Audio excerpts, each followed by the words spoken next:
Bonjour à tous, aujourd'hui on se retrouve pour une nouvelle vidéo où je vais vous parler de mes 10 flops de cette saison 2021 de cyclisme.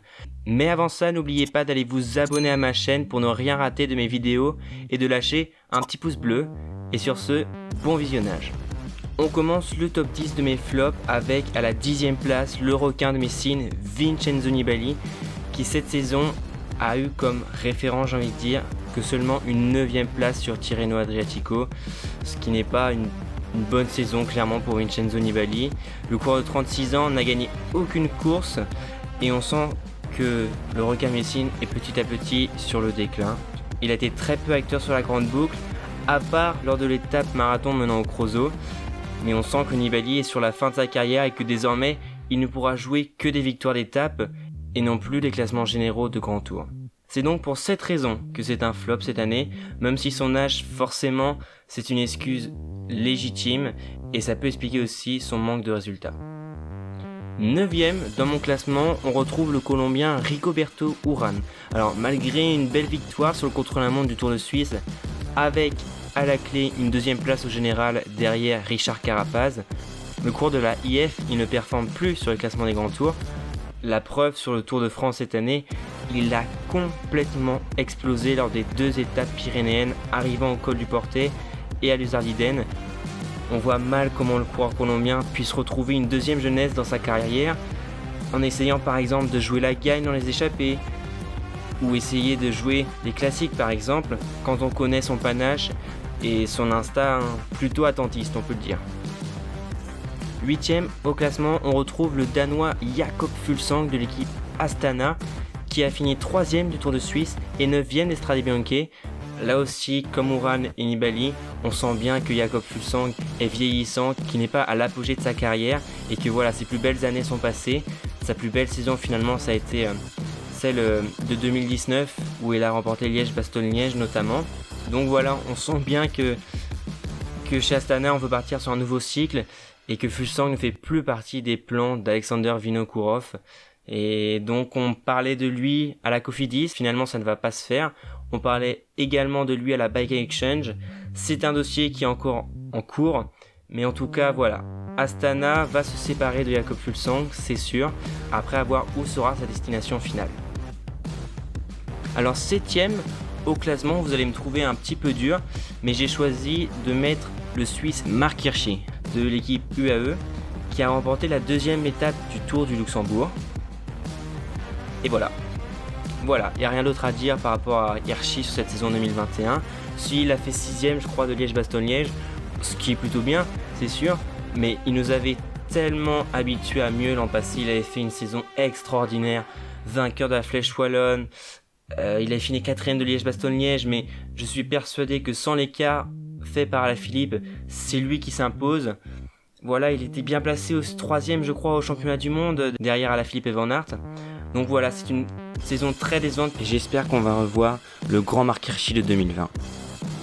Alors 6ème au classement, alors c'est un coureur un peu polémique celui-là, on va parler de Miguel Ángel López, le coureur de la Movistar, qui a remporté le Tour d'Andalousie avec la 3ème étape, le Mont Ventoux de l'Évier Challenge, qui n'avait pas une concurrence non plus extraordinaire, et il a remporté la 18ème étape du Tour d'Espagne, avant son abandon polémique bien sûr. Alors c'est pour ça que j'ai mis un peu dans mes flops Lopez, puisque voilà, ça fait 2-3 ans qu'il a un comportement un peu impulsif, très, très sanguin. C'était notamment sur le Giro 2019 où il avait pété un câble, j'ai envie de dire, quand un supporter l'avait fait chuter, il avait tabassé. Et l'année d'après, lors du Tour de France, il était sur le podium avant le chrono de la planche des belles filles, avant d'exploser littéralement, d'avoir perdu plus de 4 minutes et de terminer je crois 6ème au général. Et ouais, Lopez, cette année on s'attendait à un changement avec l'arrivée chez Movistar. Et voilà, le comportement du garçon n'a pas bougé, toujours aussi sanguin, impulsif, et je pense que Movistar va clairement se séparer du Colombien. Il ne peut pas garder pour son image et pour sa crédibilité un coureur comme ça qui abandonne parce qu'il est en train de faire le podium. C'est tout simplement pas possible. Et donc voilà, je pense que Miguel Ángel López et la Movistar, c'est un chapitre qui va se fermer très prochainement. Alors, 5ème dans mon classement, on va retrouver le Slovaque Peter Sagan. Alors, il a remporté une étape sur le Giro avec en prime le maillot cyclamen, une étape sur le Tour de Catalogne et sur le Tour de Romandie, mais c'est tout. Et c'est dommage parce que Peter Sagan, on est habitué à beaucoup mieux avec lui, même quand il fait des saisons un peu en deçà. Il a quand même une dizaine de victoires à la fin d'une saison normale, j'ai envie de dire, sans Covid. Mais là, ouais, on sent que Peter Sagan est sur le déclin. Pareil, avec la Bora, le chapitre va se clore très rapidement. Il va rejoindre la Total Direct Energy. Et franchement, je pense que ça va être un fiasco total, un gros fiasco.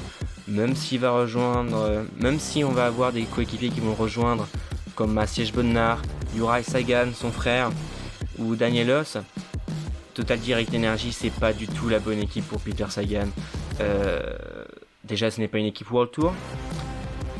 Donc voilà, c'est pas un bon choix, je pense, et je pense qu'il ne va avoir aucun résultat là-bas, ou alors des petites courses en France, voilà, le Tour du Poitou-Charentes, quelques victoires d'étape, les boucles de la Mayenne.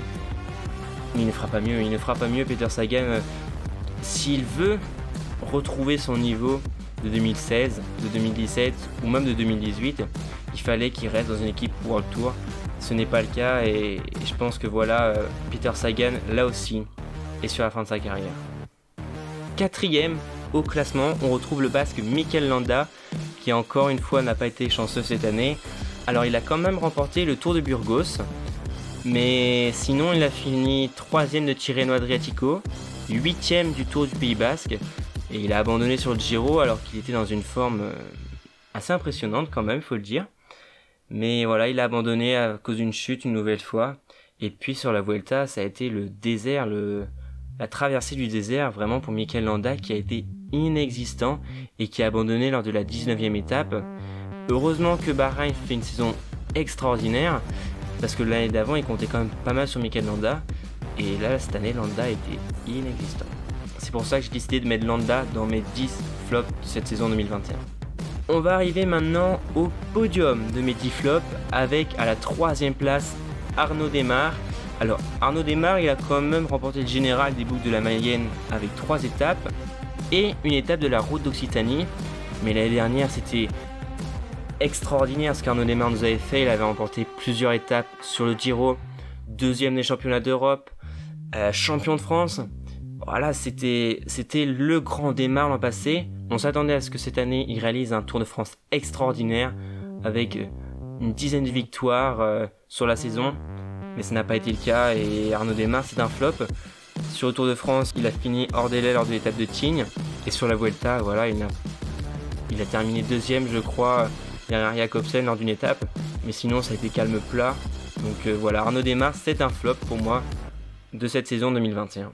Alors le 2ème au classement, c'est Fernando Gaviria. Ouais, c'est encore un Colombien. Bah dis donc, on en a des Colombiens en flop. Hein. Fernando Gaviria qui a remporté une étape sur le Tour de Pologne. Alors vous inquiétez pas, il n'y a pas de suite. Hein. C'est pas un blanc, il n'y a pas de suite. C'est le palmarès de Fernando Gaviria cette saison. Alors ça fait peur. Ça fait clairement peur quand on connaît les qualités de sprinter de Fernando Gaviria. C'était un monstre il y a 2-3 ans. C'était vraiment le meilleur sprinter au monde. Et cette année, voilà, il n'y a pas grand chose à dire. Ça fait peur et on espère rapidement que la hiérarchie aussi dans l'équipe UAE va être vite réglée entre Molano et Gaviria pour les sprints. Parce que si ça continue comme ça, ce co-leadership sur les sprints massifs, bah Gaviria il va continuer à glander quoi. Donc voilà, c'est une déception, c'est un flop de cette saison 2021 pour moi. N'hésitez pas à me dire en commentaire ce que vous en pensez, mais je pense que c'est réellement un flop dans cette saison 2021. Et enfin, premier au classement, le lauréat des flops de la saison 2021, c'est le Colombien Nairo Quintana. Nairo Quintana qui a remporté le Tour des Asturies et la première étape. Voilà, une victoire pour Nairo Quintana cette saison. Je pense pas qu'Arkea Samsic a signé Quintana pour qu'il gagne le Tour des Asturies. Personnellement, je pense. La dernière, il était extraordinaire sur le Tour de la Provence. Il avait été flamboyant sur Paris-Nice avec sa victoire à la Colmiane. Il avait eu un Tour de France difficile, on le sait, il était tombé. Il avait terminé très très loin au classement général, je crois. Donc voilà, Quintana, c'est une déception encore une fois. On parle apparemment d'un départ de Quintana d'Arca Samsic, ce qui ne serait pas une mauvaise chose pour la formation bretonne, car Quintana coûte énormément à la formation d'Emmanuel Hubert. C'est le plus gros salaire forcément de cette équipe, mais l'équipe Arkea n'est pas une équipe World Tour, n'a pas des revenus illimités, donc forcément un départ de Quintana est envisageable, et je pense que ce serait une bonne chose pour les deux parties. Et donc voilà, Quintana en plus gros flop de cette saison 2021. Voilà, c'est la fin de la vidéo, j'espère que vous aurez apprécié. N'hésitez pas à me dire en commentaire vos 10 flops de cette saison 2021. Alors, je sais, il reste encore des courses, le Tour de Lombardie, Paris-Roubaix, les championnats du monde. Donc ce classement aurait peut-être un peu bougé. Mais voilà, les coureurs qui sont dedans, à part peut-être Peter Sagan qui peut prétendre peut-être quelque chose sur Paris-Roubaix et les championnats du monde. Les autres, voilà, leur saison est presque terminée. Donc voilà, en tout cas, n'hésitez pas à me dire dans les commentaires vos 10 flops de la saison 2021. Ce serait intéressant de comparer avec mon classement. Et n'hésitez pas non plus à aller vous abonner à ma chaîne pour voir la prochaine vidéo des tops de la saison de cyclisme 2021. Allez, salut tout le monde!